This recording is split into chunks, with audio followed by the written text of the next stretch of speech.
दार साल रहा है, क्या रैली रही है। 150% की तेजी घरेलू बाजार में चांदी ने और करीब 80% की तेजी सोने ने दिखाई है। 2026 को लेकर आप लोगों का अनुमान क्या है, किस तरह का साल रहने वाला है सोने चांदी के लिए? राजेश जी। विश्व मोहन जी, नमस्ते सभी को। और ऐसा है कि 2025 बहुत ज्यादा वोलेटाइल रहा है, और लेकिन सबसे ज्यादा रिटर्न गोल्ड और सिल्वर ने दिया है तो 2025 में ही दिया है। लेकिन साथ ही साथ एक खास बात मैं बताना जरूर चाहूंगा कि सोना और चांदी जब जब उन्होंने रिकॉर्ड बनाया है, तब तब ऐसा लगा कि अब ये रिकॉर्ड हो गया, अब इसके बाद कभी नहीं बढ़ेगी या कभी रेट और आगे नहीं बढ़ेगा। और तब तब रेट और नया आया है, तब तब रेट और बड़ा है, और जितने भी बने हैं वो रिकॉर्ड दनादन टूटते गए। तो मुझे तो लगता है कि 2025 में जो सोना और चांदी जो एक चांद पे जाके पहुंचे, ये और रुकने वाले नहीं है। 2026 में आपको ये और नया इतिहास बनाते यानी हुए दिखेंगे। 2026 में भी नई उड़ान जारी रहेगी, यानी बड़ी तेजी नए साल में भी आपको देखने को मिलेगी, ऐसा बयान राजेश रोकड़े जी का है, जीजेसी के चेयरमैन है। नवनीत जी, आपने जितने भी टारगेट दिए थे समय से पहले सोने और चांदी ने अचीव किया है। 2026 को लेकर मोतीलाल ओसवाल का क्या आउटलुक है, गोल्ड का क्या आउटलुक है, सिल्वर का आउटलुक क्या है, कौन कौन से नए लेवल्स दिखेंगे नए साल में सर?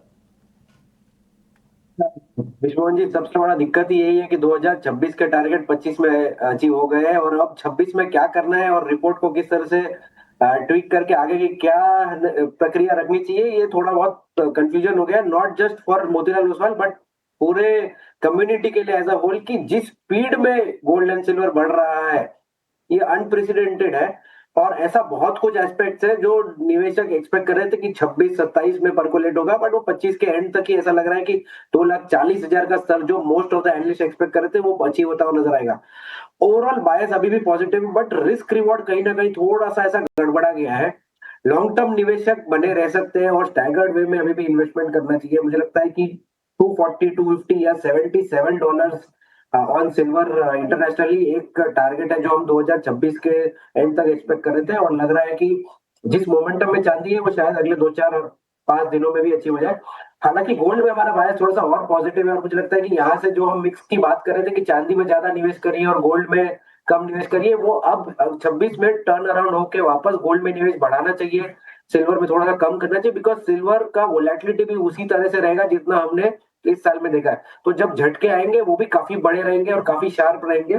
तो मार्केट में लोगों को उस तरह से प्रिपेयर होना पड़ेगा कि ठीक ठाक करेक्शन यानी 15-20 हजार पॉइंट के करेक्शन पे आपकी निवेश की अवधि या निवेश की स्ट्रेटेजी बनानी है।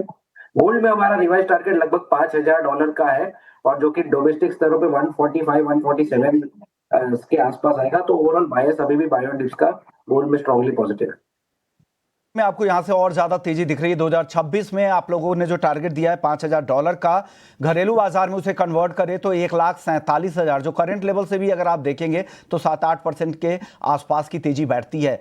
सर, चांदी को लेकर क्या कोई टारगेट है क्या नवनीत जी? मोतीलाल ओसवाल फाइनेंशियल सर्विसेज की तरफ से आप लोगों ने 2026 के क्या टारगेट दिए हैं चांदी के? एक बड़ा टारगेट जो मार्केट में चल रहा है वो करीब करीब $90 का है, एंड टेक्निकल पैरामीटर्स वो इंडिकेट कर कि $90 भी अचीवेबल हो सकता है। बट मुझे लगता है कि उसको अचीव होते होते पूरा एक साल के ऊपर का टाइम लगना चाहिए। तो इट इज नॉट समथिंग कि अगर वो $90 अगले 2-4 महीने 6 महीने के अंदर आ गया तो थोड़ा बहुत हिचकिचाहट भी रहेगी और थोड़ा बहुत एग्जैजरेटेड रैली भी रहेगी। ओवरऑल मुझे लगता है कि 77 और $80 के आसपास कहीं ना कहीं ये रैली थोड़ी सी पीक होगी, और फिर हम एक प्राइस वाइज या टाइम वाइज करेक्शन में जाएंगे। और इंटरनेशनल लेवल तो ये है, डोमेस्टिक लेवल में मेरे हिसाब से 245-250 के आसपास ये रैली कहीं पे पीक होनी चाहिए। $50,000 तक पीक होने की संभावना आपको लग रही है। गोल्ड ईटीएफ ने निवेशकों को जबरदस्त माला माल किया है। निपॉन इंडिया गोल्ड 20 को देखिए, 66.5% एक साल का रिटर्न है। एचडीएफसी गोल्ड ईटीएफ में 66%, आईसीसी प्रूडेंशियल गोल्ड ईटीएफ में 66%, 66% के आसपास का रिटर्न ईटीएफ में दिख रहा है। क्या गोल्ड ईटीएफ में जिस तरह की रैली और लोगों ने, निवेशकों ने माला माल किया है, क्या 2026 की थीम भी यही चलेगी? आप तो अक्रॉस द एसेट क्लास अब यहां पर अपनी स्ट्रेटजी तैयार करते हैं। चिंतन हरिया जी, क्या लग रहा है 2026 में किस थीम पर भरोसा ज्यादा है इन्वेस्टर्स को? क्या आप लोग गाइड कर रहे हैं इस बार नए साल के लिए? शुक्रिया विश्वमोहन जी। अगर हम देखें पिछले 4-5 सालों से, तो जब एक मोमेंटम चलता है किसी भी क्षेत्र में तो मोमेंटम 2-3 साल तक रहता है और हमने अभी देखा है कि गोल्ड में तो 4 साल से मोमेंटम रहा है अपने उच्चतम स्तर जो कि $2000 को क्रॉस करने के बाद $4500 यानी कि 120-130% की रैली गोल्ड में आ चुकी है।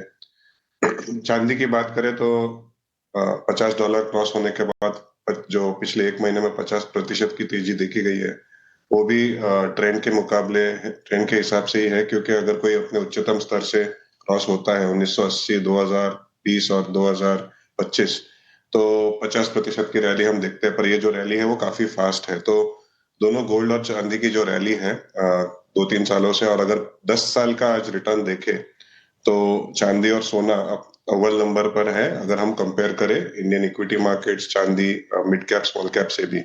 तो अभी कहीं ना कहीं ऐसा मानना है कि incremental investing Indian large cap equity की तरफ करे तो वो लंबी अवधि में अच्छा हो सकता है। पिछले अगले 3-4 महीने में जो मोमेंटम बना है सिल्वर और गोल्ड में वो शायद जारी भी रहे, पर एसेट एलोकेशन के हिसाब से अगर हम देखें तो गोल्ड और सिल्वर की जो हिस्सेदारी है वो बढ़ चुकी होगी निवेशकों के पोर्टफोलियो में। तो अभी इंक्रीमेंटल पैसा इंडियन इक्विटी की तरफ रुख करना चाहिए, क्योंकि इंडियन इक्विटी विश्व का सबसे बड़ा अंडर परफॉर्मिंग एसेट रहा है।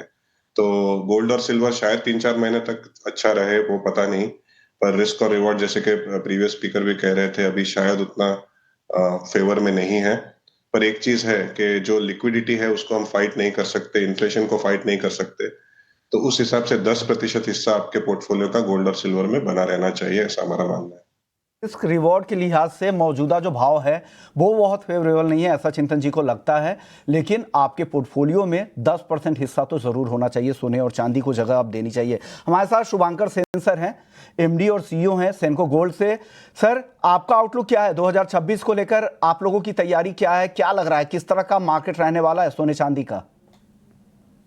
सोने और चांदी का जो जिस हिसाब से गोल्ड का प्राइस ऊपर की तरफ लास्ट 1-1.5-2 साल में गए हैं, तो कंज्यूमर्स के तरफ से दो चीजें का ये सेंटिमेंट काम कर रहा है। वन इज दैट ये कमोडिटीज के ऊपर गोल्ड और सिल्वर ज्वेलरी जो खरीद रहे हैं, वो फेथ, वो ट्रस्ट, वो विश्वास हाउस होल्ड्स का वो बहुत बढ़ चुका है। लोगों का ये मन में है कि नो मैटर मैं किस प्राइस में खरीदूं, ये प्राइस ऊपर जाने वाला है। तो ये एक उन लोगों का इतना दिन से खरीदने का जो हैबिट है, ये करेक्ट हैबिट है सेविंग्स के तौर पे, तो ये तो प्रूव हो चुका है। लोगों का खरीदने का क्वांटम जो है दैट इज गेटिंग इफेक्टेड। ऐसा नहीं कि लोग जो 20 ग्राम खरीद सकते थे वो आज के दिन 15 ग्राम खरीद पा रहा है, या जो वेडिंग्स के लिए हम लोग देख रहे हैं कि जिनको 100 ग्राम खरीदने का था उसमें से मे बी 40 ग्राम्स वो अपना ओल्ड गोल्ड एक्सचेंज करके खरीद रहे हैं, 50-60 ग्राम्स जो है वो अपना इनकम से सेविंग से खरीद रहे हैं। तो इस हिसाब से as an industry I think what we are looking at इस ज्वेलरी को कैसे और अफोर्डेबल किया जाए,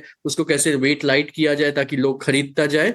और गोल्ड, डायमंड, सिल्वर, प्लैटिनम, आज अगर प्लैटिनम का भी हम लोग देखें, प्लैटिनम का प्राइस भी ऑलमोस्ट डबल हो चुका है। सिल्वर में भी जो आज गोल्ड के साथ साथ सिल्वर ज्वेलरी, सिल्वर का यूटेंसिल्स, अगर हम लोग अपना डेटा एनालाइज करें तो देख रहे हैं कि गोल्ड में वैल्यू वाइज ग्रोथ है, वॉल्यूम वाइज डी ग्रोथ है। डायमंड में वॉल्यूम वैल्यू दोनों ही ग्रोथ है, सिल्वर में भी वॉल्यूम वैल्यू दोनों ही ग्रोथ है। तो ये जो आज गिफ्टिंग आइटम के लिए या शादी में भी गोल्ड जितना दे पा रहे थे, तो लोग सोच रहे कि चलो सिल्वर में भी बना के ज्वेलरी बना के या चीजें बना के दे। तो इस हिसाब से न्यू अपॉर्चुनिटीज ओपन अप हो रहा है, और I think industry is ready कि या तो प्योरिटी कम करे या वेट कम करे, मगर कंज्यूमर को हम लोग सर्व करते जाएंगे। ओके, तो चलिए, ये राय है 2026 को लेकर आप लोगों की ज्वेलरी इंडस्ट्री की तरफ से। हमारे साथ नितिन केडिया भी है। नितिन जी, आप लगातार वोकल रहे हैं, आपके जो प्राइसेस है, जब मुझे याद है अगस्त में आपने सीधा 2 लाख का टारगेट दे दिया था, उस बार कई बार ऐसा लगता है कि स्पेकुलेशन को तो बढ़ावा नहीं मिलेगा, लेकिन उसके बावजूद और इस तरह के टारगेट समय से पहले अचीव भी हुए। क्या लग रहा है सर 2026, क्या जिस तरह के राइड, जिस तरह की रैली हमने देखी है, क्या नए साल में भी जारी रहेगी? नया टारगेट क्या है गोल्ड और सिल्वर दोनों को लेकर आपका, नितिन जी? नमस्कार विश्वमोहन जी। देखिए, अभी थोड़ी देर पहले जो नवनीत जी कह रहे थे वो बात बिल्कुल सही है कि मतलब अब ऐसा लगता है कि हम ये सोचते हैं बच्चा 15 साल का होगा तो इसको ये कोर्स कराएंगे, ये पढ़ाई कराएंगे, पर वो जो 15 साल के लिए हमने सोचा था वो बच्चा जो है वो 7 साल में ही तैयार हो जाता है। तो वो 7 साल में समस्या ये आ जाती है कि क्या करे। तो फिलहाल जो हम 2.5 लाख का टारगेट लेके चल रहे थे 31 मार्च तक, तो आज लगभग चांदी 2.22-2.23 के आसपास चल रही है, और मुझे ऐसा लग रहा है कि अब 31 मार्च नहीं, ये मकर संक्रांति के आसपास ही जो है वो चांदी के टारगेट अचीव हो जाएंगे। और मुझे ऐसा लगता है कि 2026 में ओवरऑल अगर हम बात करें तो सिल्वर में हम 3.25 लाख से 3.5 लाख रुपए के लेवल्स बनते हुए देखेंगे। पर सिल्वर से ज्यादा मुझे लग रहा है गोल्ड में इस समय ज्यादा साउंड इन्वेस्टमेंट्स आ रहे हैं या ज्यादा साउंडेबिलिटी आ रही है, जिसकी वजह से मेरा मानना है कि 31 मार्च के पहले इंटरनेशनल मार्केट में हम $5,000 से $5200 का भाव देखेंगे, जो कि यहाँ से लगभग 10 से 12% की तेजी होती है। और उसको अगर हम इंडियन मार्केट में ट्रांसलेट करें तो लगभग 1,55,000 से 1,60,000 का भाव गोल्ड में हम एक्सपेक्ट कर रहे हैं। तो मेरा ये मानना है यहाँ पे दो चीजों के लिए, दो चीजें हैं। पहली चीज, हमें अपने इन्वेस्टमेंट्स नहीं रोकने। एसआईपी के माध्यम से आप एवरी वीक गोल्ड में इन्वेस्ट करिए, कुछ नहीं कर सकते हैं तो एक चांदी का सिक्का लीजिए। दूसरा, रिस्क को अपना मैनेज करके चलिए। बहुत सारी ऐसी चीजें देखने में आ रही है जिसमें लोगों ने अपने डॉटर्स की एफडी को ब्रेक करा के गोल्ड या सिल्वर में एंटर करने की कोशिश करी है। ये काफी रिस्की है, ऐसा नहीं करना चाहिए। और इन चीजों को ध्यान में ही रख के गोल्ड और सिल्वर में आप इन्वेस्टमेंट में बने रह सकते हैं। विश्वमोहन जी, ओके, तो इन्वेस्टमेंट में अगर बने रहना है, अगर आपको फोमो अगर फीलिंग आ रही कि जब मिस कर गए हैं रैली को, तो आप अब जो आपको खरीदना है वो एसआईपी के जरिए खरीदे। तेजी अभी भी है, लेकिन जितनी तेजी आती है उस तेजी से गिरावट भी आने का उतना ही ज्यादा रिस्क हो जाता है। तो धीरे धीरे खरीदे, एसआईपी के जरिए खरीदे। फिजिकल भी सोने के सिक्के बार के जरिए भी कर सकते हैं, या फिर ईटीएफ के जरिए भी, एसआईपी के जरिए भी खरीद सकते हैं। वीकली ऑप्शंस भी सारी एमसीज यहां पर देती है, वो भी आप चूज कर सकते हैं कि हर भाव पर आपका एवरेज आउट हो जाएगा। तो नितिन जी को लगता है कि 3 लाख से 3.25 लाख चांदी 2026 में एक बड़ी रैली बची हुई है। उन नंबर के पीछे लेकिन आप ना भागे, एवरेज करने की ज्यादा कोशिश करें, ये ध्यान रखिएगा। और सोने में 10 से 12% की तेजी और दिखती है, जो घरेलू बाजार में 1,55,000 रुपए के ऊपर भाव 2026 में जा सकता है। चलिए एक बार राजेश जी के पास फिर भी चलते हैं। राजेश जी, क्या चल रहा है ज्वेलरी मार्केट में? क्या लाइट वेट ज्वेलरी चल रही है या अक्रॉस द प्रोडक्ट सब प्रोडक्ट की डिमांड है? जैसा कह रहे थे शुभांकर सर कि उन्होंने कहा कि गोल्ड में वॉल्यूम में उस तरह की ग्रोथ नहीं दिख रही, लेकिन बाकी प्रोडक्ट में अच्छे वॉल्यूम ग्रोथ भी दिख रहे हैं, चाहे वो चांदी हो, डायमंड हो। क्या लग रहा है, क्या ज्यादा बिक रहा है? कौन से प्रोडक्ट की डिमांड ज्यादा है ज्वेलरी स्टोर्स पर? बिल्कुल, रेट बढ़ जाने के कारण थोड़ा लाइट वेट ज्वेलरी के ऊपर थोड़ा सा ज्यादा प्रेशर आ रहा है। और जिस तरीके से रेट अभी भी निरंतर बढ़ रहा है, तो स्पेशली ब्राइडल ज्वेलरी जो है, जो नॉर्मली 22 कैरेट में पसंद की जाती थी, अभी वो 18 कैरेट में भी लोग लेना शुरू कर रहे हैं, क्योंकि ब्राइडल ज्वेलरी लोगों को बहुत कम यूज आती है। इस वजह से उनका बजट काफी फ्रेंडली हो जाता है। इस वजह से 18 कैरेट काफी ज्यादा लोग इंटरेस्ट ले रहे हैं, क्योंकि पहले 18 कैरेट मतलब केवल डायमंड्स के लिए यूज की जाती थी, लेकिन नॉर्मल ज्वेलरी जो एंटिक ज्वेलरी है या बाकी और भी हमारी कलकत्ता ज्वेलरी है, इस टाइप की ज्वेलरी को भी धीरे धीरे करके 18 कैरेट की तरफ चेंज करते हुए हमने देखा है। और साथ ही साथ जिस तरीके से रेट बढ़े हैं, उस वजह से लोग थोड़ा सा इन्वेस्टमेंट वाले जो लोग हैं, उन्हें तो वेट का कोई प्रॉब्लम नहीं होता है। और लेकिन ऐसे लोग जिनका इन्वेस्टमेंट नहीं, जिनके यहाँ शादियां है या उनको लगता है मुझे ज्वेलरी खरीदना ही है इस ओकेजन के लिए, उनके लिए ये एक 9 कैरेट जो गवर्नमेंट ने इंट्रोड्यूस किया है, शायद वो भविष्य का एक नया विकल्प हमारे ग्राहकों के लिए हो सकता है, जिससे कि उनका बहुत ही बढ़िया एक जो पैकेज होता है शादी का, कि उनका अगर 5 लाख का बजट या 10 लाख का बजट है, वो फ्रेंडली कैसा कर सके, तो उसके लिए ये एक ऑलरेडी अवेलेबल है। और प्रोडक्ट लाइन में मैं देखता हूं तो नॉर्मली रिटेल में सबसे ज्यादा चेन, अंगूठी और मंगलसूत्र हमारे सबसे ज्यादा बिकने वाले आइटम होते हैं, और ये निरंतर बिकते हैं। इस वजह से नॉर्मल से जो लोग खरीदारी करने आ रहे हैं, वो इन्वेस्टमेंट के तहत भी इसे एक देखा जा रहा है। तो इस वजह से कहीं पर भी सेल में बहुत ज्यादा इंपैक्ट नहीं है। मैं मानता हूं कि वॉल्यूम वाइज 10% थोड़ा सा नीचे है, लेकिन वैल्यू वाइज देखते हैं तो वो 30% तक के ज्यादा है। तो कहीं ना कहीं ये कॉम्पेंसेट कर रहा है टर्नओवर पे। और मुझे लगता है कि 2026 भी इसी तरीके की रैली अपेक्षित है। इस वजह से लोगों का जो विश्वास है वो अभी भी गोल्ड मार्केट पे जबरदस्त तरीके से। सर एक छोटा जवाब आपसे ये मैं चाहूंगा, जिस तरह के दामों में उतार चढ़ाव दिख रहे हैं सोने चांदी के या बाकी मेटल्स, प्रेशियस मेटल्स के, क्या लग रहा है इन्वेंट्री के स्ट्रेटजी में आप लोगों ने कुछ बदलाव किया है क्या? ये सवाल मुझे है? नहीं, शुभांकर सर से मैं जानना चाह रहा था, क्या, क्योंकि कहा जा रहा है कि कई सारे इंडस्ट्री एक्सपर्ट से बात कर रहा हूं कि वो अपने franchisee stores light weight model के जरिए, वो एसेट लाइट मॉडल के जरिए कर क्या रहे हैं कि वहां पर इन्वेंट्री ग्रोथ तो दिखा दे रहे हैं, लेकिन वाकई क्या सेल्स हो रही है क्या, या जो रेवेन्यू ग्रोथ दिखती है वो ग्रोथ हो रही है केवल स्टोर एडिशंस की वजह से? करेक्ट। नहीं, सेम स्टोर सेल्स ग्रोथ जो है वैल्यू टर्म्स में, तो जैसे ओवरऑल अगर वैल्यू टर्म्स में देखा जाए तो 30% के ऊपर I think overall industry growth है। सेम स्टोर सेल्स ग्रोथ भी अगर देखे तो 15, 16, 18% तक भी जा रहा है। मगर इन्वेंट्री को सही तरीके से मैनेज करना इसके लिए डेटा ड्रिवन हम लोग एक सॉफ्टवेयर लगा दिए। सॉफ्टवेयर आई थिंक सारे इंडस्ट्री के जो जो बड़े बड़े रिटेलर्स है वो बैकग्राउंड में डेटा एनालाइज कर रहे हैं कि आज कस्टमर का बजट जो 1 लाख का है उसमें से वो पुराना वजन तो नहीं बिक रहा है, तो लाइटर क्या वजन बिक रहा है, 9 कैरेट बिक रहा है, 14 कैरेट बिक रहा है। तो उस हिसाब से अब धीरे धीरे लास्ट 6 महीने में आई थिंक हम लोग सब अपना अपना इन्वेंट्री को क्लियर कर रहे हैं कि एग्जैक्टली जो माल बिक रहा है उसी के फोकस करना चाहिए, और जो माल नहीं बिक रहा है उसका ही 50-60% अप्रिशिएट हो गया तो उसको या तो रिसाइकल कर लो या उसको कोई दूसरा काम पे लगा लो। तो इस हिसाब से फुल एफर्ट इन्वेंट्री में दिया रहा है। और फ्रेंचाइजी मॉडल में जो लोग फ्रेंचाइजी ओपन कर रहे हैं उनके लिए तो एक चीज है कि चलो मैंने एक एसेट लिया, वो एसेट का अप्रिशिएट हो गया, मगर अल्टीमेटली स्कीम्स, ऑफर्स, डिस्काउंट्स, नए नए डिजाइन देके इन्वेंट्री को चर्न करना और रोटेट करना, यही मेन चीज है जिस कारण के लिए ही हम लोगों को लाइटर वेट और लोअर प्योरिटी में दिया जा रहा है। और वेडिंग सीजन के लिए लोग वेडिंग सीजन में खरीद रहे हैं जेमस्टोन, ये आप कुछ लैब ग्रोन डायमंड ऐड कर लो, कलर स्टोन ऐड कर लो, लैब ग्रोन जेमस्टोन्स ऐड कर लो ताकि वो अट्रैक्टिव हो जाए। पर अल्टीमेटली जो कस्टमर का बजट है उसको दिमाग में रखते हुए ही इन्वेंट्री को पूरा चर्न किया जा रहा है।